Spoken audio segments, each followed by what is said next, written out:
Anais, Quintela. And Besh. And a puppy. It's 4:20. It's 4:20. And we're coming to you live from the Creative Tucson studio in downtown Tucson. Say something about Oh no, I want me to say it because you have to leave the okay. Let's blaze through these headlines. Now for the headlines. Arizona paid less than the average amount in taxes compared to other U.S. states, according to the study by the National Priorities Project. The study found that Arizona residents paid an average $11,264 in taxes, about 20% lower than the rest of the country, which was an average of about $14,000. They also broke down spending of federal taxes in the state and found that more than half went to healthcare and military spending. In comparison, spending on education averaged to about 6% of the budget, while 3% went to veterans care. In terms of numbers, an average of about $2,600 was spent on healthcare, while military accounted for about $559 per person, which averages out to about 29 cents for every dollar. Other figures from the report show that about 2.8 cents per dollar went to education and 2.1 cents went to housing. Arizona was the 28th overall in federal taxes paid, with Connecticut coming on top and West Virginia coming in last. Josh Bivens, a research director at the Economic Policy Institute, said that the disparities were mainly due to the level of income in each state, with rich states such as Connecticut, Massachusetts, and California paying higher amounts of taxes. The high level of retirees also impacts the lower level in Arizona, as they don't pay payroll taxes. To fix the problem, Governor Ducey has proposed raising the retirement age to 97 and imposing a 50% tax on golf courses, catheters, and butterscotch hard candies. Delicious. Also, good choice. Tucson politicians reacted to statements made by Attorney General Jeff Sessions, who threatened states who refused to comply with federal law. Sessions made the statements at a meeting between himself, Sessions, and a council of law enforcement heads who were brainstorming on ways to disrupt national gangs like the MS-13, huge gang. At the meeting, Sessions claimed that their gangs are, quote, poisoning American cities and are able to hide out in the open because of the law. American attitude toward immigration enforcement. The lax American attitude towards the immigration enforcement. He specifically blamed sanctuary cities for putting lives in danger by shielding gangs and those who support them. Some Arizona officials welcomed the language, claiming that cooperation between state and federal officials is, quote, huge when it comes to battling cross-border criminal organizations. But others, such as Tucson Councilwoman, thank you, Joel, Karen Ulich, doubled down the city's support for immigrants. She said that states should, I don't care what her name is now, should focus more on community policing to keep communities safe. City Councilwoman Regina Romero also condemned the statements by Sessions, claiming that Tucson only has limited resources to cooperate with what federal authorities are asking. Since Trump came to power, he has emphasized the need for states and communities to comply with efforts by ICE to detain undocumented immigrants in the country. This was made official in signing a statement a few weeks ago in the Trump presidency. But the action was met with backlash, as numerous cities across the country have vowed not to comply with orders that they say cause fear in immigrant neighborhoods. Romero said that the Trump administration wants to coerce and bully cities into doing something that they're not obligated to do, but Phoenix Councilman Sal DeQuisio disagrees, saying that Phoenix rejected a call to become a sanctuary city. He says that this means Phoenix needs to comply with federal agency requests unless he disagrees with the requests. And an Arizona court ruled on 2 separate cases related to marijuana this week. One ruling stated that physicians can't be sued by a medical marijuana user if they are dropped as a patient for acting against the doctor's advice and getting certified to use marijuana. In this case, a man was dropped after he sought out a marijuana license from another doctor. He later sued the original doctor, seeking damages and an order for the doctor to continue treating him. The judge ruled that state law doesn't require a doctor to provide medical care to a person who is certified to use medical marijuana. The judge also said that there is no current avenue for an ex-patient to sue their doctor in a situation such as this. The judge added that a patient is allowed to file a complaint against the doctor to the Arizona Medical Board if they believe a doctor acted unprofessionally. The other ruling by a different judge ruled that it was illegal to deny a marijuana dispensary of a license because the drug hasn't been federally legalized. That case overruled an earlier decision by a Navajo County Superior Court to void a lease on a property in Winslow because it was to be used for a dispensary. Judge Don Kessler wrote in the decision that the dispensary was involved with lawful distribution of marijuana, and ruling against it undermines state laws regarding medical marijuana. The judge also wrote in her decision that the original case threatens to, quote, harsh everyone's buzz, and that the appeals court really needs to take a toke sesh and relax. Toke sesh? The Arizona State Supreme Court will rule on a case involving the rights of same-sex couples to be parents. The case involves a female married couple who had a child but later divorced. In October, an Arizona Court of Appeals ruled that Susan McLaughlin is entitled to the same parental rights to the biological daughter of her ex-wife. McLaughlin claims that after she split up with Kimberly McLaughlin, her ex-wife left the home with her 2-year-old biological son, then cut off contact with Susan.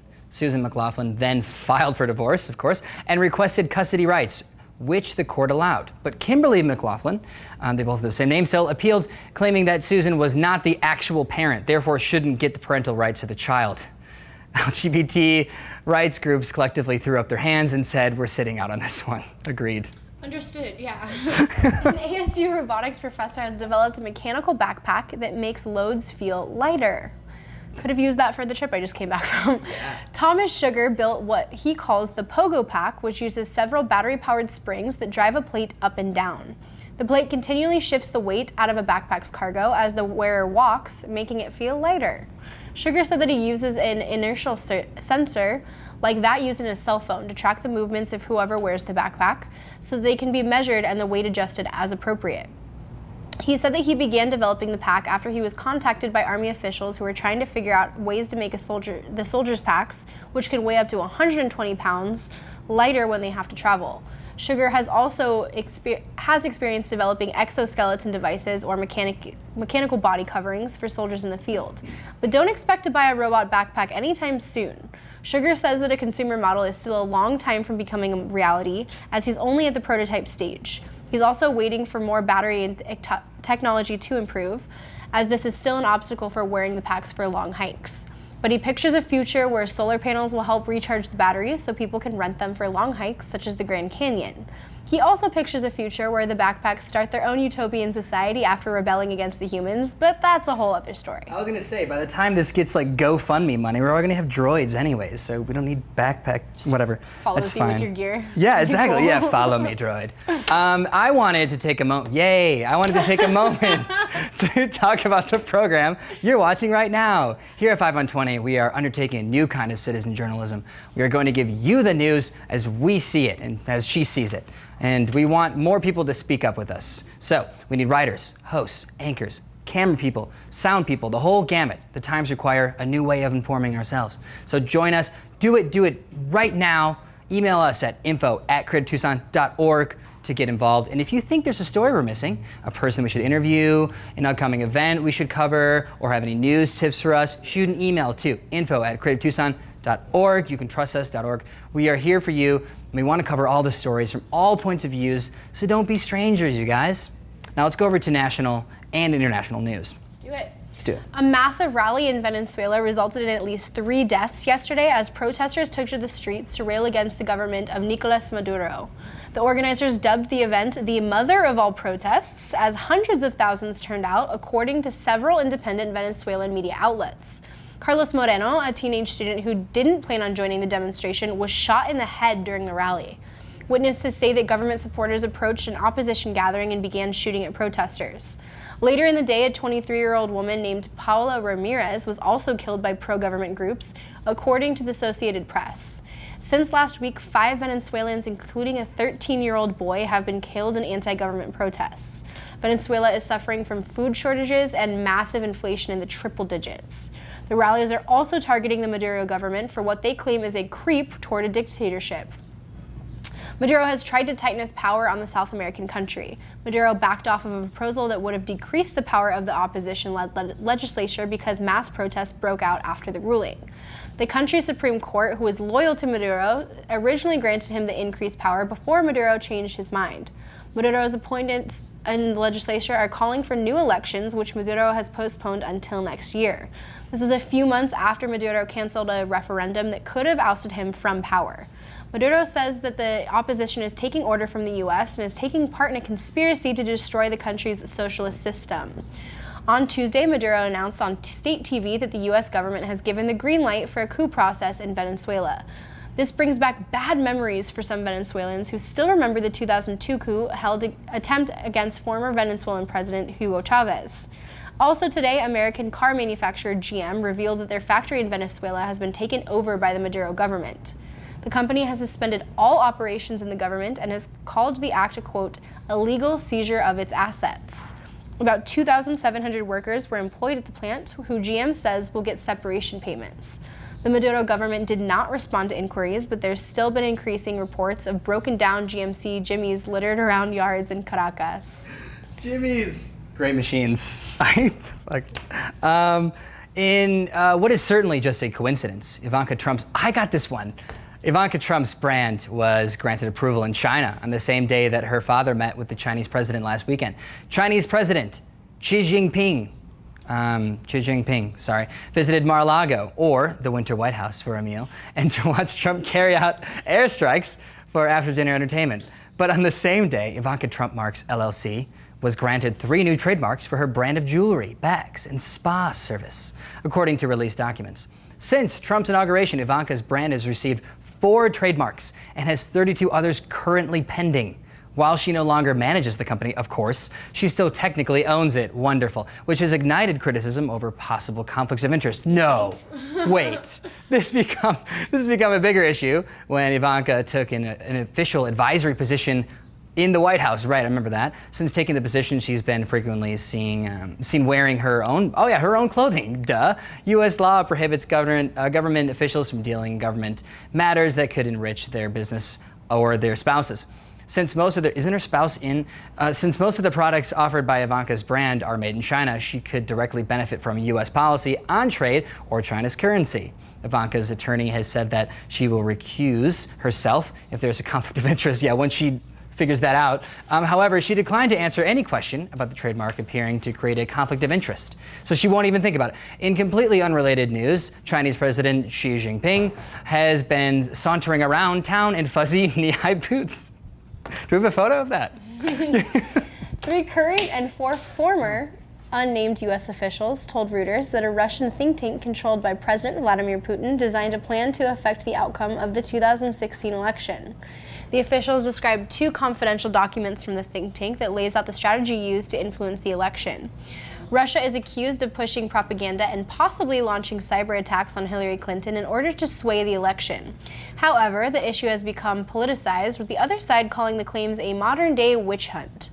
This is the first time that the documents have been mentioned. According to the officials, U.S. intelligence acquired the documents, which were prepared by the Moscow-based Russian Institute for Strategic Studies. The group is run by retired Russian intelligence officials appointed by Putin. One paper, written last June, reportedly circulated at the highest levels of the Russian government. It recommended that the Kremlin launch a propaganda campaign on social media and Russian-backed media, such as Sputnik and RT. The goal was for the U.S. to elect a president who takes a softer tone with Russia than the Obama administration. The second document, drafted in October, warned that Hillary Clinton would win the election. It advised that Russia cease its pro-Trump propaganda and instead focus on voter fraud to make the election look illegitimate and damage Hillary Clinton's reputation. Russian media refused to comment on the documents, and Putin has continually denied having any impact on the election. However, he did say that he read on Sputnik News that Hillary Clinton killed Don Rickles. Oh, who's that? Do you know who that is? Arkansas was dealt a legal setback in its goal to go through with killing as many inmates as possible this month.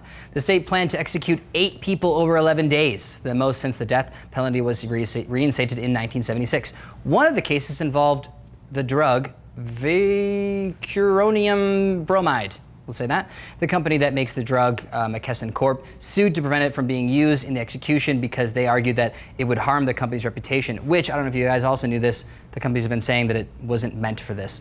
Judge Alice Gray said that McKesson would suffer, quote, irreparable harm that could not be fixed by monetary means. In all, 4 of the 8 inmates on death row received stays. However, if the state were to obtain another supply of the chemical, then the executions could still happen. Arkansas Attorney General Leslie Rutledge said that the state would also appeal to the ruling. In a separate death row case, the Supreme Court voted 4-3 to grant a stay for the execution of Stacey Johnson, who was convicted of killing a 25-year-old woman in 1993. The court ruled that Johnson should have the ability to use advanced DNA techniques to try and prove his innocence, since the technology has improved so much since the murder occurred. Also challenging his execution is Linda Lee, who is asking for a stay, along with another group of inmates who are trying to delay their execution until the end of the month.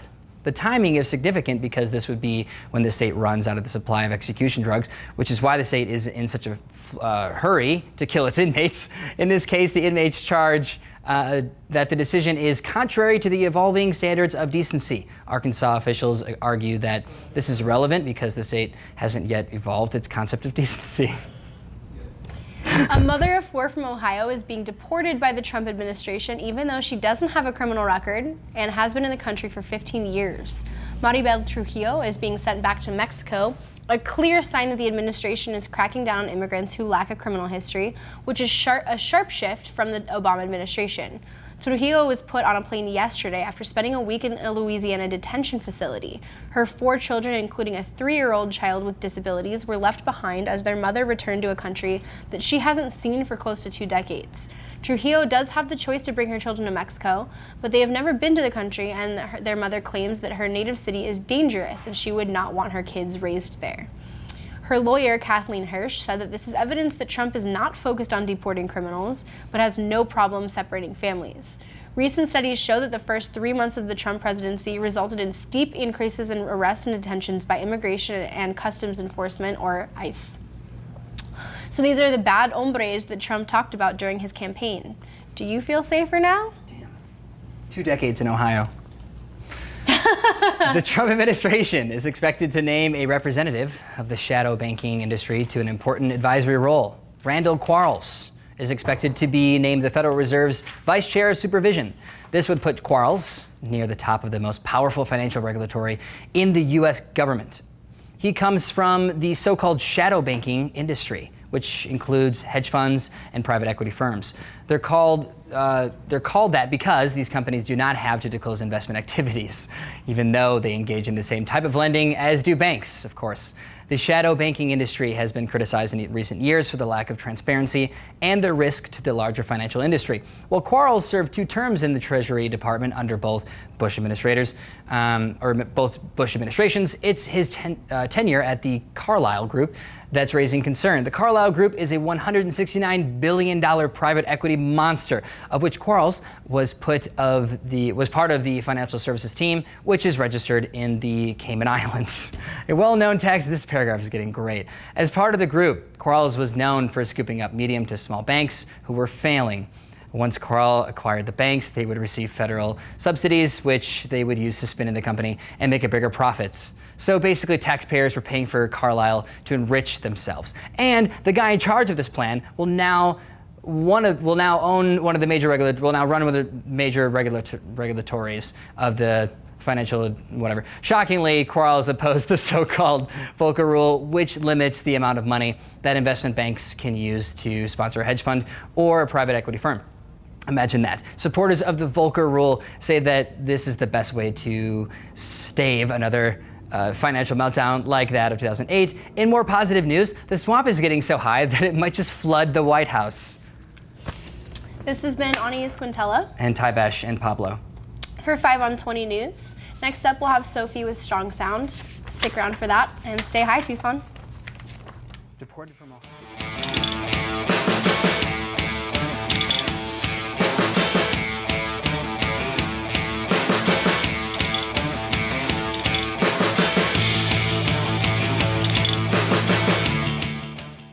Hi Tucson, I'm Sophie Gibson-Rush here, lucky to be joined by Sean Cullen, Artistic Director of Reveille Men's Choir. He's here to talk about the upcoming year-end show that they're putting together. Hi Sean. Hi, nice to meet you. Nice to meet you too. So really quick, the show is on May 13th and 14th at the Temple of Music and Art, and what's it called? What's Love Got to Do with It?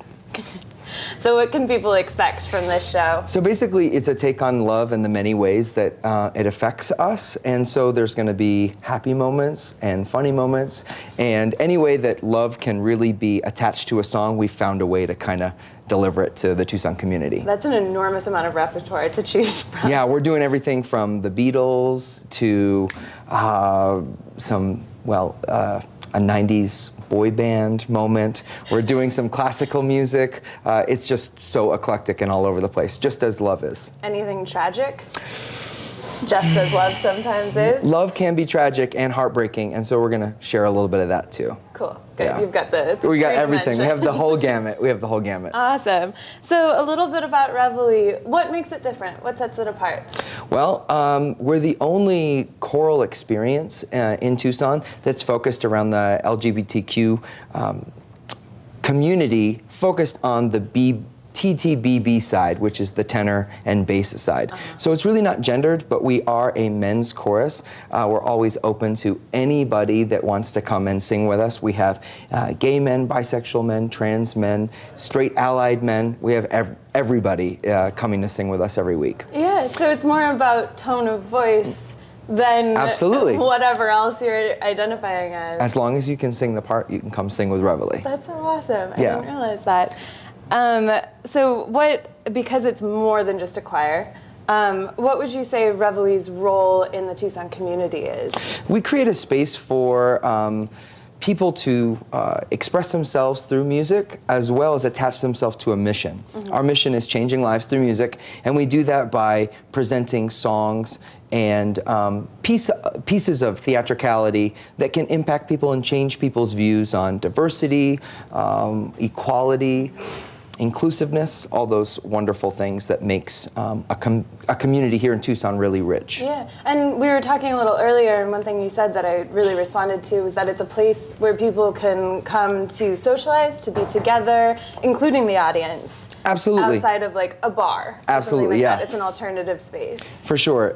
Tucson is small but large, Yeah. right? And so in the queer community, we have a smaller environment, and to find a place where you can be yourself and express yourself through music and meet new friends and find another social outlet is kind of rare. And so Yeah. Reveille is providing that space for everybody from 18 to 70 some. So great. So how would someone join that space? So you can contact us through reveillemenschorus.org, and we have open auditions once in August and once in January each year. You come in, you hang out with us for a couple of rehearsals, and then if you like it, you stay for a voice check, which is me just checking to see which part you belong in. Let's get to you. Okay. So I know because of some of my connections to the classical music world that choral directors have a reputation for being autocrats. How do you view your job? I love my job. I'm blessed to be able to come in and work with people that are just amazing and work with songs and different genres of music every day. I'm a teacher by day, so I get to work with middle school students. Oh, cool. And I work with college students at the Arizona Repertory Theater, and then finally an amazing group of men each week with Reveille. So I'm lucky. I get to do everything through song. It sounds like it's a lot of give and take. For sure. Yeah. I get a lot back from the amazing voices and the energy, and then we put that together and deliver it to our community, hopefully with an amazing message for change. Do you have a specific favorite moment or part of your job? I love the process. It's not really about the product for me. It's seeing the growth within the singers and the songs. I know that you're a musician as well. Yeah. So seeing that point where we start everything from scratch and it's really kind of horrible, and then we end where it's absolutely fantastic. I love that whole journey. Sometimes there's I know. it's really rocky and Yeah, awful. it can But be yeah, rocky. yeah, I'm glad to hear that lifts my spirit. For sure. One more time, just recap the show. How do people get tickets? How can they support you? Sure. It's What's Love Got to Do with It at the Temple of Music and Art at the home of Arizona Theater Company. We are performing on the 13th and 14th, which the 14th is Mother's Day, so it's a perfect day to is show perfect. your mom some love and bring her down to a whole bunch of singing, dancing, wonderful people. Thanks for the reminder. Right? Yeah. You can get your tickets at www.reveillemenschorus.org, or you can get them at the door if you want to do the Tucson procrastinate thing. Just come Awesome. right to the Yeah. door. We do that. in the Absolutely, city. absolutely. All right, I've been here with Sean Cullen, Artistic Director of Reveille Men's Chorus. I hope to see you at the show on the 13th or 14th. Thanks so much, Tucson. I'll see you soon. Bye.